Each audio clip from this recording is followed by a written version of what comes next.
3, 2, 1. Please start. नमस्कार मित्रांनो, मी तुमच्या या फेसबुक लाईव्ह सेशनमध्ये आपलं खूप खूप स्वागत करतो. मित्रांनो, आपण भरपूर माध्यमातून किंवा सोशल मीडियातून आणि अनेक दुसऱ्या माध्यमातून नेहमी कॅन्सर बाबत काही ना काहीतरी ऐकत असतात.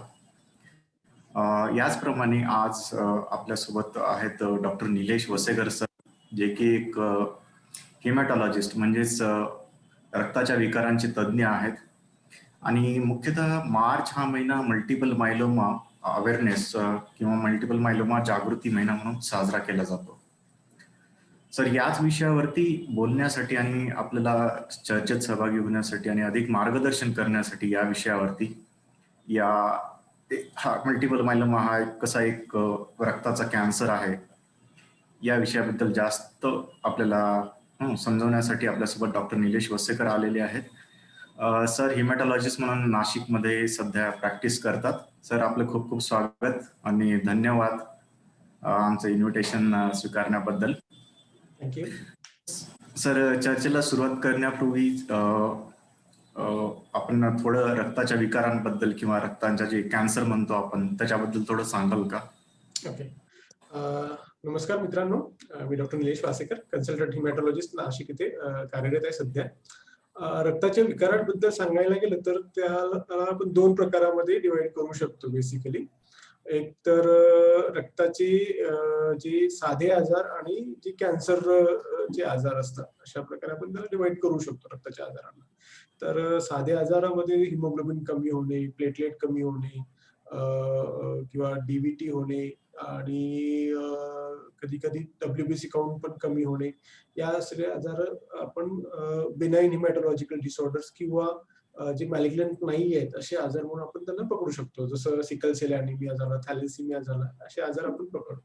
नंतर दुसरा जो प्रकार आहे ते मॅलिग्नंट हिमॅटॉलॉजिकल डिसऑर्डर्स, म्हणजे त्याच्यामध्ये कॅन्सर असतं, ब्लड कॅन्सर आहे. ब्लड कॅन्सरचे पण भरपूर सारे टाइप्स आहेत.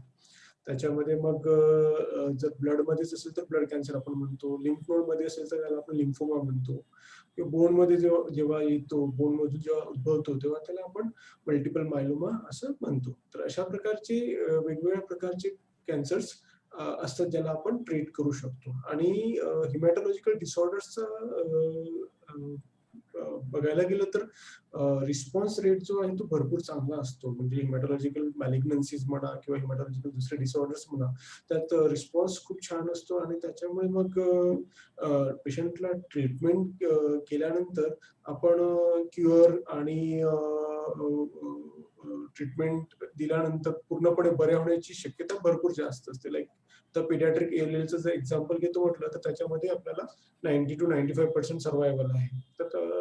तर खूप जास्त ऍडव्हान्समेंट आणि हे सगळं. तर पिडियाट्रिक ALLची सर्वायवल आता खूप वाढलेले आहेत. लाईक 90 to 95% पेशंट जे आहेत ते पूर्णपणे बरे होतात किमोथेरपीमुळे.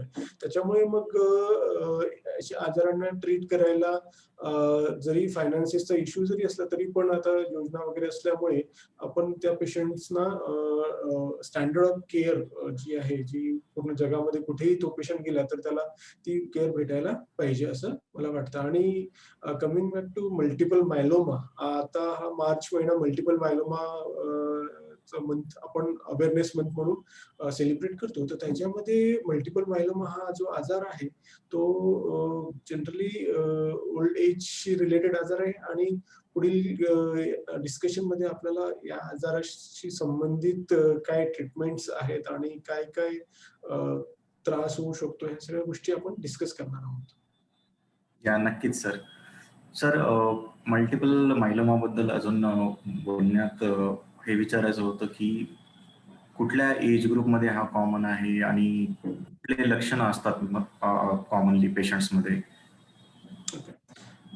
मल्टिपल मायलोमा हा जो आजार आहे हा बेसिकली एल्डरली एज ग्रुपचा आजार आहे. एल्डरली म्हणजे काय, 60 इयर्सच्या अबोव जे कोणी पेशंट्स 60च्या वरतीची जी काही असतील लोक त्यांच्यामध्ये हा कॉमनली आढळतो. आणि आपल्या इंडियामध्ये बेसिकली कुठलेही आजार असेल तर 10 वर्ष आधीच आढळतात. म्हणजे आपल्या एज ग्रुपमध्ये आपल्या इथे जर बघायला गेलं तर 50s पासूनच ते स्टार्ट होतं आणि आपल्याकडे भरपूर सारे पेशंट्स त्याचे मल्टिपल मायलोमाचे आढळून येतात. आणि याच्यामध्ये बेसिकली मल्टिपल मायलोमा म्हणजे काय, तर मल्टिपल म्हणजे खूप सारे, आणि मायलोमा म्हणजे एक प्रकारचं बोनला येणे ग्रोथ असते. ती त्या ज्या सेल्स असतात, प्लाझ्मा सेल्स म्हणून आपल्या बॉडीमध्ये असतात, त्या सेल्सची ग्रोथ होते. म्हणजे अनकंट्रोल्ड ग्रोथ असते. त्यालाच आपण कॅन्सर म्हणतो. तर ती अनकंट्रोल्ड ग्रोथ जी असते ती मग तुमच्या बोनमध्ये, तुमच्या किडनीमध्ये आणि तुमच्या ज्या नॉर्मल इम्युनिटी ते क्रिएट करणाऱ्या प्लाझ्मा सेल्स आहेत त्या पूर्णपणे रिप्लेस होऊन जातात या ॲबनॉर्मल प्लाझ्मा सेल्स. त्यामुळे तुम्हाला रिकरंट इन्फेक्शन्स होऊ शकतात. किडनीवर त्रास झाल्यामुळे किडनी फेल होण्याची शक्यता असते. तुम्हाला डायलिसिस लागू शकतं. बोनवरती हा म्हणजे बोनमध्ये स्पेसिफिकली हा सापडतो. त्याच्यामुळे काय होतं की बोन्स ठिसूळ होतात आणि तुम्हाला इझिली फ्रॅक्चर होऊ शकतो आणि ब्लड कमी होऊन जातं, हिमोग्लोबिन कमी होते, क्रिएटिनिन वाढणे आणि तुम्हाला वेगवेगळ्या प्रकारचे इन्फेक्शन्स होऊ शकतात या आजारांमुळे. तर अशा प्रकारे हा आजार प्रेझेंट करतो. खूप कमी वयातही रेअरली आपल्याला सापडू शकतो, पण जनरली हा आजार एल्डरली एज ग्रुपला आपण कन्सिडर करतो. नक्कीच. आणि ट्रीटमेंट बद्दल अजून बोलायचं झालं तर आपल्याला माहिती आहे जसं की स्पेशली कॅन्सरच्या फील्डमध्ये भरपूर नवीन नवीन ड्रग्ज येत आहेत आणि त्याच्यामुळे पेशंटचे जी लाईफ स्पॅन आहे ते दिवसेंदिवस कॅन्सरच्या पेशंटचं वाढत आहे.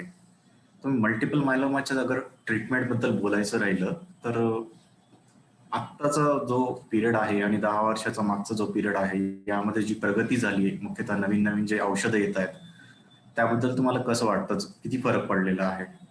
ओके. तर मल्टिपल मायलोमाच्या ट्रीटमेंटमध्ये ट्रिमेंडस चेंज झालेला आहे. मागील 2 डिकेडमध्ये जर आपण बघतो म्हटलं, तर खूप सारे चेंजेस झाले आहेत. 2 डिकेड आधी आपल्याकडे ऑप्शन्स फार कमी होते. स्टेरॉइड्स आणि मेल्फॅलिन नावाचे जे काही ट्रीटमेंट अवेलेबल होते, त्याच ट्रीटमेंट आपण वापरायचो मल्टिपल मायलोमासाठी. पण 2 डिकेड आधीपासून मग आपल्याला नवीन-नवीन ड्रग्स आणि काही इंजेक्शन्स अवेलेबल झालेले आहेत मल्टिपल मायलोमासाठी. त्यामुळे ट्रीटमेंटचं जे काही ऑप्शन्स आहेत ते खूप सारे आहेत आता मल्टिपल मायलोमासाठी. त्याच्यामध्ये जर बघायला जातो म्हटलं तर आपण डायरेक्टेड थेरपी आपण म्हणू शकतो. मल्टिपल मायलोमा डायरेक्टेड थेरपी आता अवेलेबल झालेली आहे आणि त्याच्यामुळे काय होणार की साइड इफेक्ट्स जे आहेत, जे किमोथेरपी, कन्व्हेन्शनल किमोथेरपी जे काही आधीच्या काळामध्ये आपण कन्व्हेन्शनल किमोथेरपी देऊन मल्टिपल मायलोमा ट्रीट करायचो. पण आता ते साइड इफेक्ट्स नाही राहिले आहेत. म्हणजे आता आपल्या जनरल पब्लिकमध्ये असं वाटायला लागलं किमोथेरपी घेतलं तर आपल्याला किती त्रास होणार, केस जाणार आणि म्हणा ते होणार, ह्या सगळ्या गोष्टी राहतात. मिसकन्सेप्शन भरपूर आहेत. पण आता किमोथेरपी पेक्षाही डायरेक्टली म्हणजे मायलोमा डायरेक्टेड थेरपी अवेलेबल असल्यामुळे कॉम्प्लिकेशन्स फार कमी झालेले आहेत. थोडे बहुत कॉम्प्लिकेशन्स आहेत त्या इंजेक्शन्सचे म्हणा किंवा गोळ्यांचे म्हणा, पण त्या ट्रीटमेंटनी निश्चितच आजार बरा होण्यासाठी खूप मदत होते. किमोथेरपी किंवा जो हा थेरपी आपण मायलोमा डायरेक्टेड थेरपी दिल्यानंतर म्हणजे याच्यामध्ये कसं वन्स अ वीक इंजेक्शन्स असतात आणि काही गोळ्या असतात त्या घ्याव्या लागतात आणि तुम्हाला ऍडमिट व्हायची पण गरज नाहीये याच्यामध्ये. तुम्ही 2 तास या डे केअर बेसिसवरती ट्रीटमेंट घ्या आणि घरी जाऊ शकता. आठवड्याला घेऊन आपण याची ट्रीटमेंट कंप्लीट करू शकतो. जवळपास 4 सायकल झाल्यानंतर ज्यांचं वय 65च्या खाली असेल त्यांना आपण ऑटोलॉगस ट्रान्सप्लांट नावाचा ऑप्शन पण देऊ शकतो. ज्याने की आपला जो मल्टिपल मायलोमा आहे तो कंट्रोलमध्ये आल्यानंतर आपण त्यांना ऑटोलॉगस ट्रान्सप्लांट नावाची ट्रीटमेंट पण देऊ शकतो. त्याने काय होणार की आजार परत येण्याचे चान्सेस फार कमी होऊन जातात. आणि हे झाल्यानंतर आपण त्यांना कंटिन्युअस थेरपी म्हणून किंवा एक मेंटेनन्स थेरपी म्हणून काही टॅबलेट्स कंटिन्यू ठेवतो किंवा इंजेक्शन्स कंटिन्यू ठेवतो. सो दॅट तो आजार आणखी डीप लेवलला कंट्रोलमध्ये जायला पाहिजे आणि आपल्याला लाँग टर्म त्याचे बेनिफिट्स भेटायला पाहिजे. ऍक्च्युली कसं असतं, हा मल्टिपल मायलोमाला आपण इनक्युरेबल डिसीज म्हणतो. त्याच्यामुळे मग आपल्याला ट्रीटमेंट कंटिन्यू ठेवणे खूप गरजेचं राहतं, कारण रिलॅप्स होण्याचे चान्सेस राहतातच. फॉर्च्युनेटली 20 to 25% पेशंटना रिलॅप्स होत नाही नंतर जाऊन, पण 75 to 80% पेशंट्स मधला आजार निश्चितच परत येतो काही दिवसानंतर किंवा वर्षानंतर. त्यामध्ये मग आता वेगवेगळ्या ट्रीटमेंटचे ऑप्शन्स, कॉम्बिनेशन, परम्युटेशन्स करून आपल्याला वापरावे लागतात. आणि की पेशंट बरा होऊ शकतो. आता ट्रीटमेंटची कॉस्ट वरती जर बोलायला गेलं तर कॉस्ट ही आता अफोर्डेबल रेंजमध्ये आलेली आहे. म्हणजे जे इनिशियल बेसलाईन आपण प्रोटोकॉल जे काही वापरतो मल्टिपल मायलोमामध्ये त्याची कॉस्ट एवढी कमी झालेली आहे की आता नॉर्मल जो मध्यमवर्गीय मनुष्य ते वापरू शकतो. आणि आपल्या महाराष्ट्र गव्हर्नमेंटची काही स्कीम्स आहेत जसं महात्मा फुले योजना त्याच्यामध्येही याचं प्रोव्हिजन आहे. त्याच्यामुळे कोणी गरीब जरी असेल तरी पण त्याला आपण ही ट्रीटमेंट निश्चितच देऊ शकतो. नक्की सर, तुम्ही बोलत होता ऑटोलॉगस स्टेम सेल ट्रान्सप्लांट, जो एक बोन मॅरो ट्रान्सप्लांट या पद्धतीचा एक प्रकार आहे, त्याबद्दल थोडं सांगाल का? हो, तर bone marrow stem cell transplant basically 2 प्रकारचे असतात, ऑटोलॉगस आणि ॲलोजेनिक. ऑटोलॉगस म्हणजे जेव्हा तुम्ही तुमच्या स्वतःच्या स्टेम सेल्स घेता आणि ॲलोजेनिक म्हणजे जेव्हा तुम्हाला स्टेम सेल्स बाहेरून तुमच्या भावाच्या, बहिणीच्या किंवा मग रेजिस्ट्रीमधून भेटतात तेव्हा आपण त्याला ॲलोजेनिक म्हणतो. तर मल्टिपल मायलोमामध्ये आपण जनरली ऑटोलॉगस ट्रान्सप्लांट प्रिफर करतो. आता ऑटोलॉगस ट्रान्सप्लांट मध्ये आपण त्या पेशंटचा आजार आधी कंट्रोलमध्ये आणतो.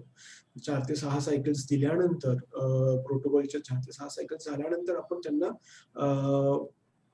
किमोचं कंप्लीट झाल्यानंतर आपण त्यांच्या स्टेम सेल्स सेपरेट करतो. सेपरेट करून मग त्यांना कंडिशनिंग नावाची केमोथेरपी दिली जाते आणि त्यानंतर त्या स्टेम सेल्स आपण त्यांना रिइन्फ्यूज करतो. तर या प्रोसिजरला आपण ऑटोलॉगस स्टेम सेल ट्रान्सप्लांट म्हणतो. आता याला ऑटोलॉगस मध्ये कसं आहे की तुमच्या बाहेरच्या स्टेम सेल्स नसल्यामुळे तुम्हाला कॉम्प्लिकेशन रेट्स खूप कमी असतात आणि तुम्ही लवकरात लवकर तुम्हाला त्यातून बाहेरही पडता येतं. आणि तिसरी गोष्ट म्हणजे कॉस्ट पण कमी असते.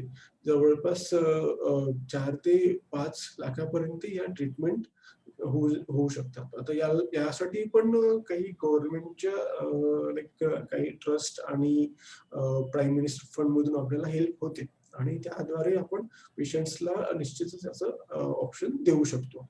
वय जर विचारायला गेलं तर 65 आणि बिलो मध्ये आपण ही ट्रीटमेंट मॉडॅलिटी यूज करू शकतो. कारण 65 अबोव आणि काही ज्यांना कुणाला कोमॉर्बिडिटीज आहेत, जे फिट नाही आहेत, अशा पेशंट्सना आपण जनरली ही ट्रीटमेंट ऑफर करत नाही. त्यांना नॉर्मल जी ट्रीटमेंट, दुसरी ट्रीटमेंट जी अवेलेबल आहे तीच कंटिन्यू करत असतो.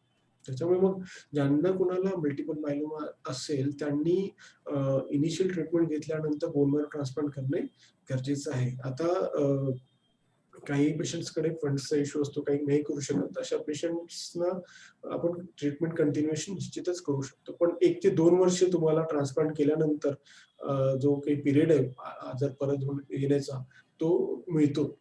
तोपर्यंत तो आजार कंट्रोलमध्ये राहतो 1 ते 2 वर्ष. आणि त्यानंतर अवेलेबल असलेले ऑप्शन्स आपण त्यातही वापरू शकतो. त्याच्यामुळे मग ज्यांना कोणाला ऑप्शन अवेलेबल असेल बोन मॅरो ट्रान्सप्लांटेशनचा त्यांनी निश्चितच मल्टिपल मायलोमा मध्ये करायला पाहिजे. नक्कीच ऐकून प्रेक्षकांनाही जे ऐकत आहेत त्यांना आपण नक्कीच याबद्दल जास्त माहिती होऊन जाईल आणि नक्कीच त्यांना गव्हर्नमेंटच्या ज्या स्कीम आहेत त्यामधून ट्रान्सप्लांट पण त्यामध्ये कव्हर होतं, ही खूप चांगली बाब म्हणण्यासारखी आहे. सर, ट्रीटमेंट बद्दल अजून बोलायचं जाईल तर आपण म्हटलं की जसं हा आजार इनक्युरेबल आहे पण कंट्रोलमध्ये राहू शकतो. येस. सो यामध्ये आपण कधी पेशंटच्या जर्नीमध्ये ट्रीटमेंट थांबवू शकतो का? ओके, आता याच्यामध्ये काही फॉर्च्युनेट पेशंट्स असतात ज्यांचे इनिशियल थेरपी 4 to 6 सायकल्स झाल्यानंतर ऑटोलॉगस ट्रान्सप्लांट देऊन त्यानंतर 2 सायकल्स दिल्यानंतर ही एक मेंटेनन्स नावाचा मेंटेनन्स म्हणजे कंटिन्युअस थेरपीचा एक ऑप्शन असतो. जसं अराउंड 12 मंथ्स आपण तो देतो आणि अशी टोटल 18 मंथची थेरपी झाल्यानंतर ज्यांचा आजार पूर्णपणे कंट्रोलमध्ये आहे आणि ज्यांना काहीही त्रास नाही आहे, जे स्टँडर्ड रिस्क मध्ये आहेत, अशा पेशंट्सना निश्चितच आपण 18 मंथ्स नंतर वेट अँड वॉच पॉलिसीवरती ठेवू शकतो आणि त्यांना पण रेग्युलर मॉनिटरिंग करणे गरजेचं असतं. म्हणजे 3 मंथली बेसिसवरती त्यांचं आजार परत येत तर नाही आहे ना ते बघणं गरजेचं असतं. आता या आजारामध्ये आपल्याला मॉनिटरिंगसाठी काय आहे, तर बेसलाईन काही गोष्टी आपल्याला कराव्या लागतात त्या आजाराच्या निदानासाठी. एक तर बोन मॅरो ॲस्पिरेशन बायोप्सी आहे, इम्युनोफिक्सेशन म्हणून एक टेस्ट असतं, ज्याच्यामध्ये या आजाराच्या ज्या सेल्स काही प्रोटीन सिक्रेट करतात ते मेजरमेंट असतं. युरिनची टेस्ट असते आणि तुमचं स्कॅन करावं लागतं बॉडीमध्ये कुठे कुठे हा आजार आहे. म्हणजे पेट स्कॅन किंवा MRI करून आपण बघू शकतो की कुठे कुठे आहे. आता हे केल्यानंतर आपल्याला काय ट्रीटमेंट केल्यानंतर काही दिवसांनी आपल्याला ते परत ह्या ज्या सगळ्या टेस्ट आपण इनिशिएटली केलेल्या आहेत त्या परत रिपीट कराव्या लागतात आणि बघावं लागतं किती रिस्पॉन्स आलेला आहे. रिस्पॉन्स आल्यानंतर मग आपण पुढचा प्लॅन डिसाईड करू शकतो.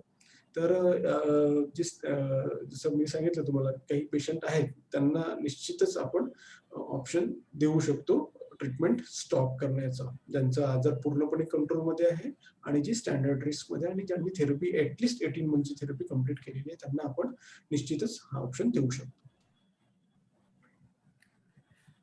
नक्कीच सर. आणि अजून एक प्रश्न विचारायचा म्हणजे की आजाराचे निदान झाल्यापासून आणि जेव्हा पेशंट ट्रीटमेंट स्टार्ट करतो तर साधारणतः पेशंट किती वर्ष जगतो विथ ट्रीटमेंट मायलोमामध्ये? ओके. आता हा खूप फ्रिक्वेंटली विचारला जाणारा प्रश्न आहे. माझ्या ओपीडी मध्ये येणारे पेशंट्स मला नेहमी हा प्रश्न विचारतात. ऍटलीस्ट पेशंट नाही विचारत पण नातेवाईक निश्चितच विचारतात. तर आपण या आजाराला 2 प्रकारामध्ये डिवाइड करायचं असतं बेसिकली. त्याच्यात स्टँडर्ड रिस्क आणि हाय रिस्क म्हणून म्हणतो. काही बेसलाईन इन्व्हेस्टिगेशन केलं तर आपल्याला आयडिया येतं आणि रिस्पॉन्स कसा आलेला आहे त्या आजाराचा त्याच्यावरती पण डिपेंड करतं. जर रिस्पॉन्स चांगला आहे आणि स्टँडर्ड रिस्क जर आहे तर त्यांचं जे सर्व्हायव्हल हे आहे वर्षांमधलं सर्व्हायव्हल जर विचारतो म्हटलं तर अराउंड 8 to 9 इयर्स आपण स्टँडर्ड रिस्कच्या पेशंटला सर्व्हायव्हल म्हणू शकतो. आणि त्यातही काही फॉर्च्युनेट पेशंट असे असतात, अराउंड 15 to 20% फॉर्च्युनेट पेशंट असतात ज्यांचा आजार एवढ्या सगळ्या ट्रीटमेंट केल्यानंतर कधीही परत येत नाही. पण ती पॉप्युलेशन फार कमी आहे, 18 to 20%च आहे. पण 8 to 9 इयर्स स्टँडर्ड रिस्कच्या पेशंटला निश्चितच भेटतात. आता हाय रिस्क पेशंट किंवा अल्ट्रा हाय रिस्क म्हणून एक पेशंट असतात, ज्यांचा जर 2 वर्षाच्या आतच परत येतो त्यांना आपण अल्ट्रा हाय रिस्क म्हणतो. तर अशा पेशंट्सचं सर्व्हायव्हल जे आहे ट्रीटमेंट केल्यानंतरही फार कमी राहतं. तर या सगळ्या पेशंट्सना जे हाय रिस्क पेशंट आहे किंवा अल्ट्रा हाय रिस्क पेशंट आहे त्यांच्यासाठी मग जे इन्व्हेस्टिगेशनल ट्रीटमेंट्स आहेत त्याचं ऑप्शन आपण यूज करायला पाहिजे. लाईक आता येणाऱ्या नवीन ट्रीटमेंट मॉडॅलिटीज येत आहेत, जसं बोटेझोमिब झालं, कार्फेल्झोमिब झालं, पोमालिडोमाइड, लेनालिडोमाइड आणि आता डाराटुमुब मोनोक्लोनल अँटीबॉडीज पण येत आहेत. आता फ्रंटलाईन सेटिंगमध्ये त्या वापरणे किंवा रिलॅप्स झाल्यानंतर त्या वापरणे आणि जे खूप हाय रिस्क पेशंट आहे ज्यांचा लेस दॅन 2 इयर्स मध्येच आजार परत आलेला आहे त्यांच्यासाठी ॲलोजेनिक ट्रान्सप्लांटचा एक ऑप्शन असतो. पण ॲलोजेनिक ट्रान्सप्लांटमध्ये कॉम्प्लिकेशन रेट जवळपास 20 ते 25% असल्यामुळे जनरली पेशंट किंवा फॅमिली त्यासाठी रेडी होत नाही. पण तो एक ऑप्शन राहतो ज्याच्यामध्ये क्युअरची थोडी पॉसिबिलिटी असते. पण हाय रिस्क आणि अल्ट्रा हाय रिस्क मल्टिपल मायलोमासाठी अवेलेबल ट्रीटमेंट आणि क्लिनिकल ट्रायलचं युटिलायझेशन करणे असं करून आपण त्याच्यामधील सर्व्हायव्हल कसं वाढवता येईल ते बघणे खूप गरजेचं आहे. तर की सर खूप खूप धन्यवाद तुम्ही दिलेल्या पूर्ण मार्गदर्शनाबद्दल की मल्टिपल मायलोमा हा काय आजार आहे, त्याची काय लक्षणं असतात आणि कशी कशी प्रगती झालेली आहे, गव्हर्नमेंटच्या काय काय स्कीम आहेत ज्याच्यामध्ये भरपूर औषधांचा खर्च किंवा ट्रान्सप्लांट प्रोसिजरचा खर्च कसा कव्हर होतो आणि पेशंटचा आउटलुक कसा असतो याबद्दल आम्हाला मार्गदर्शन केल्याबद्दल खूप खूप धन्यवाद. आणि आम्हाला नक्कीच खात्री आहे की जे प्रेक्षक हा व्हिडिओ बघत आहेत त्यांना नक्कीच खूप यातून फायदा होईल. खूप खूप धन्यवाद. Thank you so much.